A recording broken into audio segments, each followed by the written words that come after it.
Assalamualaikum warahmatullahi wabarakatuh. We are from group presentation about film and semiotics. We use STEM's book, The New Vocabularies in Film Semiotics, as the source of our presentation. And the presentators are Santi Rahmawati, Ventia Rohima, Maharani, myself Puspita, and Novita Dia. And the first explanation will be explained by me. Part 1. The origin of semiotics. The emergence of semiotics as the study of signs, signification, and signifying systems must be seen within the broader context of the language-haunted nature of contemporary thought. Although language has been an object of philosophical reflection for millennia, it is only recently that it has come to constitute a fundamental paradigm, a virtual key to the mind, to artistic and social praxis, and indeed to human existence generally. Semiotic and the philosophy of language. The Greek pre-Socratic philosophers explored the issue of the motivation of signs. The question of whether a direct inherent relationship links words and the objects they design, or whether the relationship is only socially determined and consensual. Platonic realism is the assertion of the absolute and objective existence of universals, the belief that forms, essences, abstractions such as humanity and truth exist independent of human perception, whether in the external world or in the realm of perfect forms. The term realism is confusing because its early philosophical sages often diametrically opposed to what one might call naive realism, the belief that the world is as we perceive it. When language speaks of itself, as in the case of linguistics, we are dealing with a metalanguage. The term metalanguage was first introduced by the logicians of the School of Vienna, such as Rudolf Carnap, the founders of semiotics. The two source thinkers of contemporary semiotics were the American pragmatic philosophers Charles Sanders Peirce and the Swiss linguist Ferdinand de Saussure.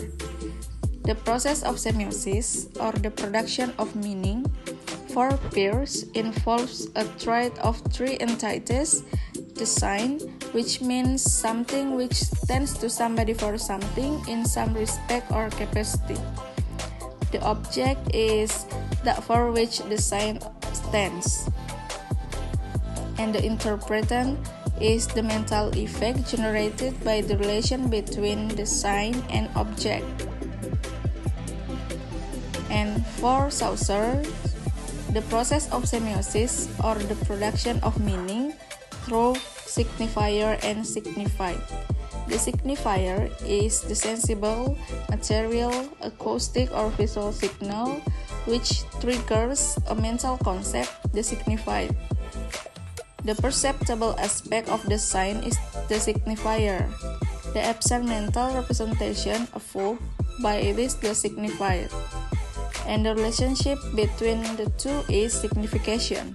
And the last in part 1 is Russian formalism.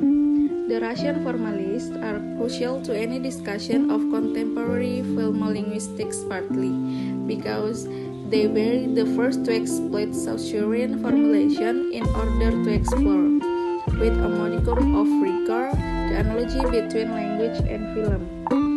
The formalists traced a poetic use of film analogies to the literary use of language they possessed for verbal text. And the next explanation will be explained by Santi Rahmawati. Part 2. The sign semiology. It was the Russian formalist who developed the analogy between the language and film in somewhat more systematic way. Tynionov spoke of the cinema as offering the visible world in the form of semantic signs, while Eichenbaum saw film in relation to inner speech. And the next is the cinematic sign. The first is the important figure in the theorization of the image was Roland Barthes. For Barthes, the image is characterized by polysemy, which means literally many seams or meanings. For example, it shares with other signs, including linguistic signs. The second point is the accompanying caption of photographs or written materials in a film. Barthes suggested in rhetoric of the image often function as encourage. For example, as a verbal device which disciplines polysemy by coaxing the observer's perception into a preferred reading of the image. The third point is many semiologists in their analysis of pictorial representations draw on the notion of codes. A code is defined as a system of differences and correspondences which remain constant across a series of messages. And the last point is the message refers to the meaningful sequences generated by the coded processes of communicative utterances. And the next is the semiotics of filmic sound. The first point is Marion Doan points out that the use of the voice in the cinema appeals to what Lincoln calls the invocatory drive, that is, the desire to hear. The second point is the diverse possible relationships between the soundtrack and the diegesis in the case of verbal dialogue within film. For example, Metz distinguished between fully diegetic speech, which means that spoken by characters as voice in the fiction, non-diegetic speech, which means commentary of by an anonymous speaker, and semi-diegetic speech, which means voice-over commentary by one of the characters of the action. And the third point is film semioticians have also brought increased precision to the question of the emotional tonality of music in relation to the action and the diegesis. Prior analysis tended to distinguish only between redundant music, for example, music which simply reinforces the emotional tone of the sequence, and contrapuntal music, for example, music which goes against the emotional dominant of the sequence. So, we move to the last explanation of the part 2, language in the cinema. The first point is Metz stresses the linguistic character of 2 of the 5 tracks. There are recorded phonetic sound and written materials within the image. The codes of iconic recognition, which means the codes by which recognize objects, and of iconic designation, which means the codes by which we name them. Structure and inform spectatorial vision, thus bringing language, as it were, to the image. This infiltration of the iconic by the symbolic, to use Peircean terminology, takes many forms, which will be more explained later. And the last point is, even when verbal language is absent from both film and movie theater, semantic processes take place in mind of the spectator through what the Russian formalist called inner speech, the pulse of thought implicated in language.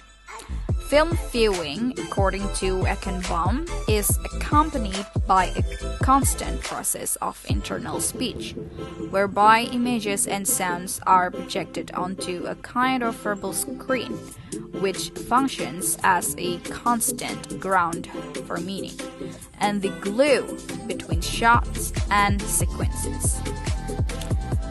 And that's it from me, and the next explanation will be explained by Nurtadia.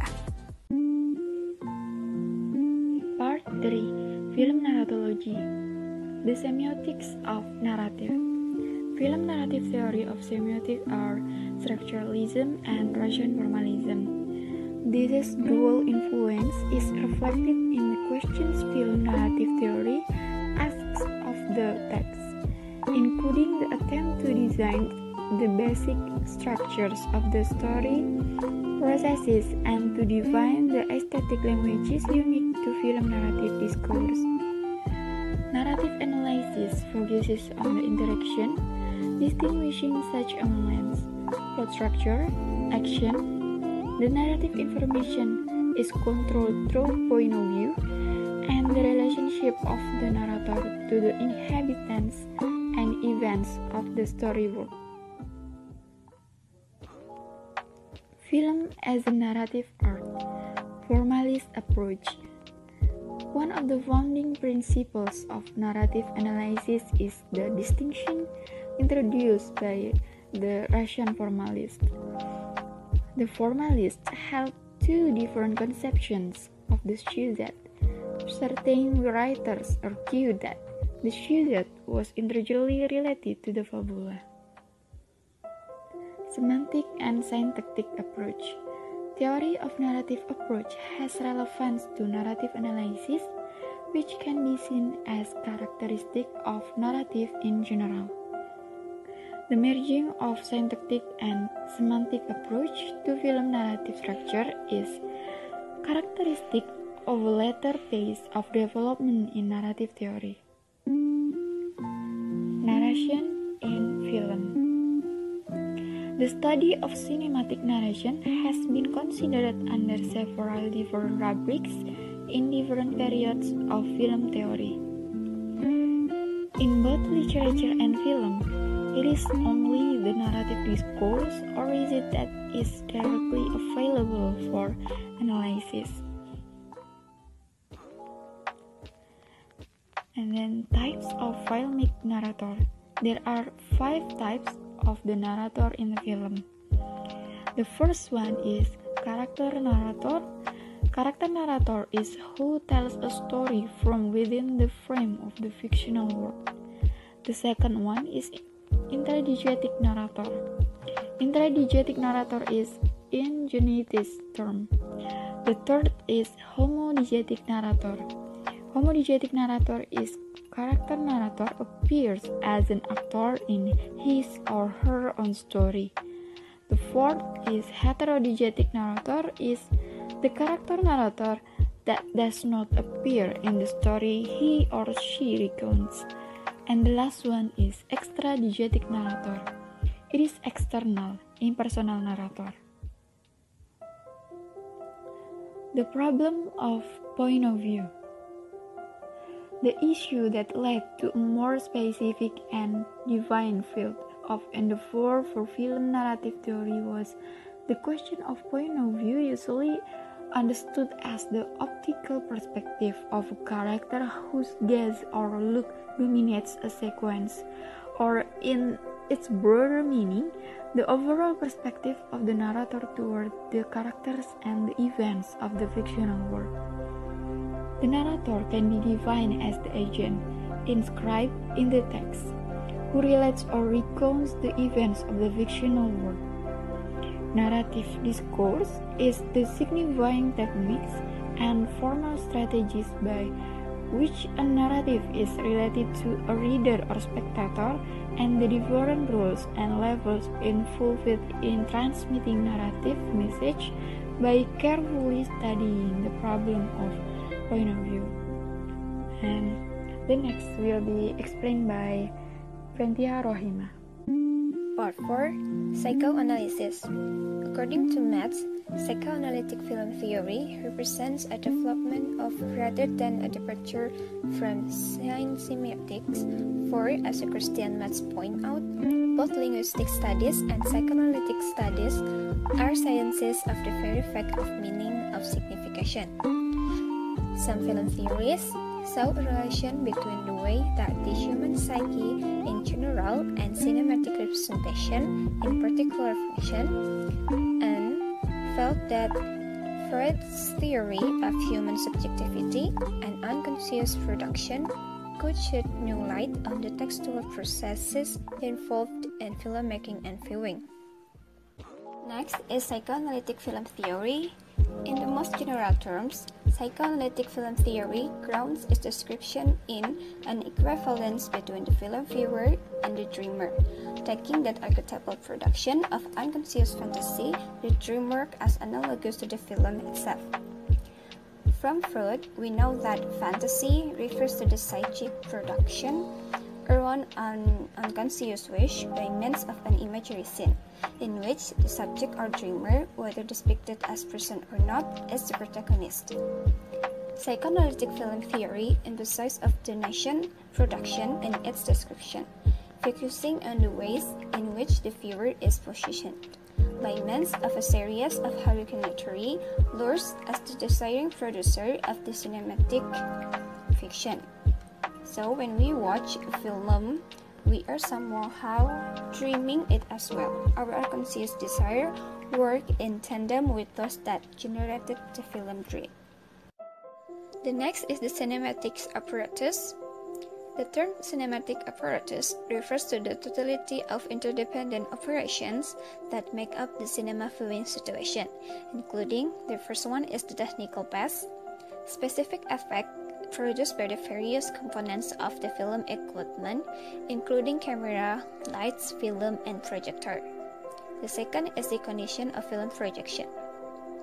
The darkened theater, the immobility in light by the seating, the illuminated screen in front, and the light being projected from behind the spectator's head. The third is the film itself as a text, involving various devices to represent visual continuity, the illusion of real space, and the creation of a believable impression of reality. And the last is that mental machinery of the spectator, including conscious perceptual as well as unconscious and preconscious processes that constitutes the viewer as subject of desire. Even though the cinematic apparatus is defined as a complex, interlocking structure across four distinct types of operation. From the perspective of psychoanalytic film theory, the most salient features of this apparatus is its construction of a dream state. So the next explanation will be explained by Maharani. Part 5. From Realism to Intertextuality. So this term within art criticism ultimately rooted in the Occidental mimetic idea that art imitates reality. So the art considered as imitate reality.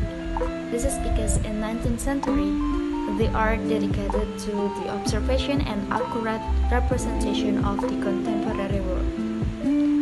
So the existence of semiotic brings the movement. It takes us from an ontological interest in cinema as the phenomenal depiction of real-life existence to an analysis of filmic realism as a matter of aesthetic convention and choice. So this emphasizes a shift to art as representation.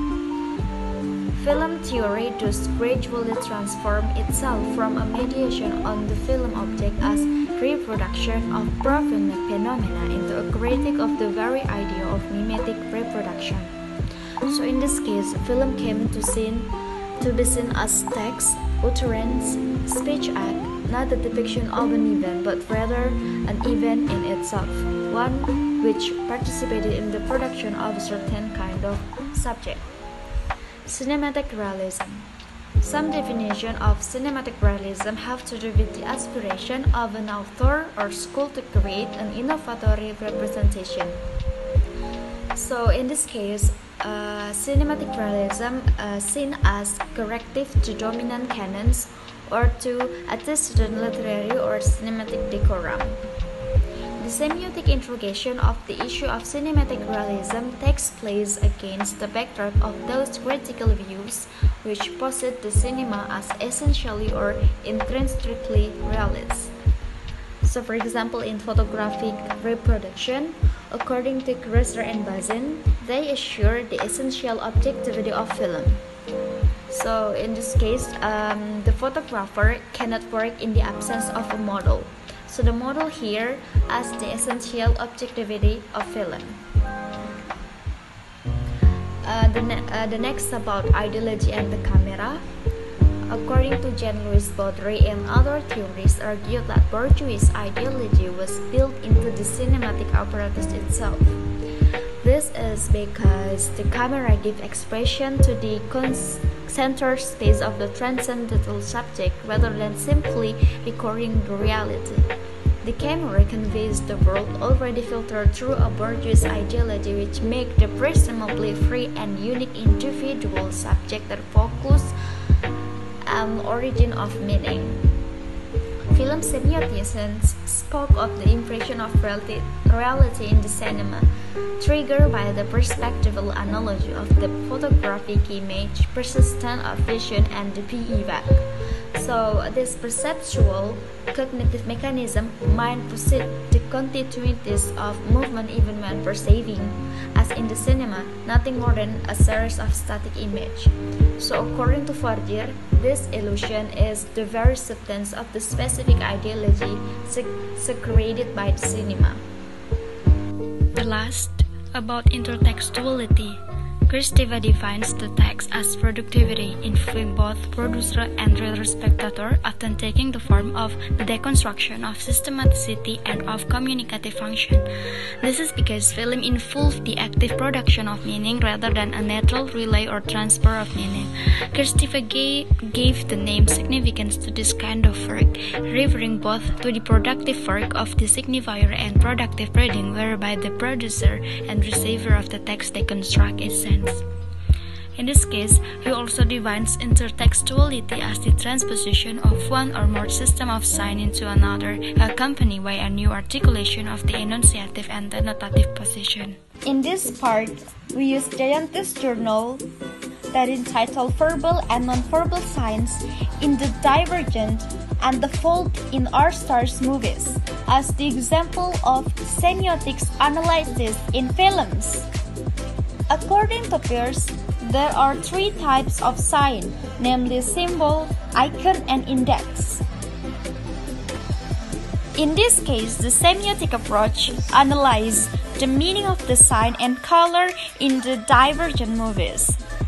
Symbols, icons, and indexes are related to each other in the movie.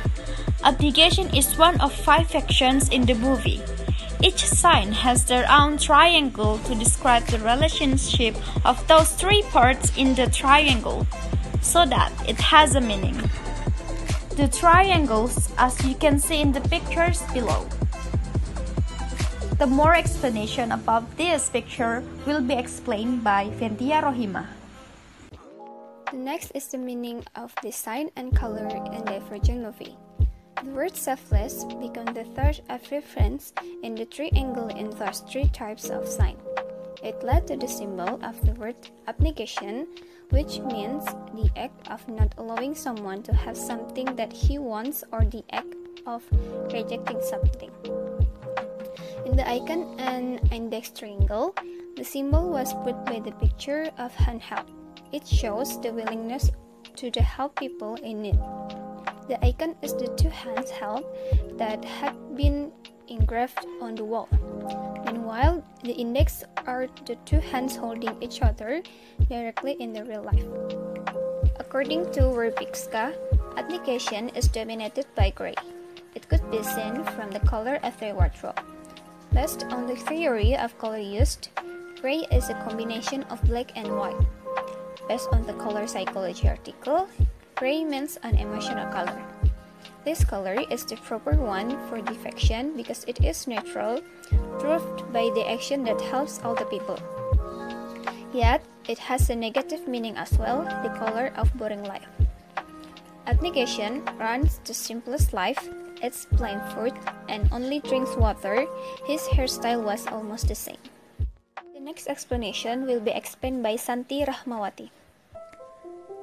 So the next explanation is the meaning of the sign and color in The Fault in Our Stars movie. In this movie, there are 3 types of signs that could be found. Each has different shape and characteristic. Therefore, the analysis would be different from each sign. The second symbol is the Netherlands flag. The second icon is gas metaphor. The second index is turn left. Here's the analysis. The first is the thought of the Dutch flag by the people symbolizes that the three colors were the colors of liberty, the same as the relationship between the thought of reference and the referent. The referent was the flag itself. And the second, that is a metaphor, the same as the relationship between the thought of reference and the symbol. The symbol is perceived of resembling God's metaphor, yet he does not really smoke because he does not light it up. And the next is the third point. The referent of the sign is the real signpost that stands on the sidewalk, and it is one of the examples of index. The shape of the signpost is a square with its orange background, which means a temporary traffic control sign. However, in the middle of the square, the direction is drawn with white color and blue circle shape. Blue in the standard sign of color for traffic and road sign means service information signs for travelers. And the last point is it appeared in the scene of God's funeral ceremony. All his friends and family who attended the funeral wore black wardrobe. Black color is closely related to the dark color, according to Sartika. In the Western culture, black symbolizes a funeral and death. It is the color of grief because of losing someone. And this is the end of our presentation. We're really sorry if there is any mistake of our narration. And thank you. Stay home, save life. Assalamualaikum warahmatullahi wabarakatuh. Bye.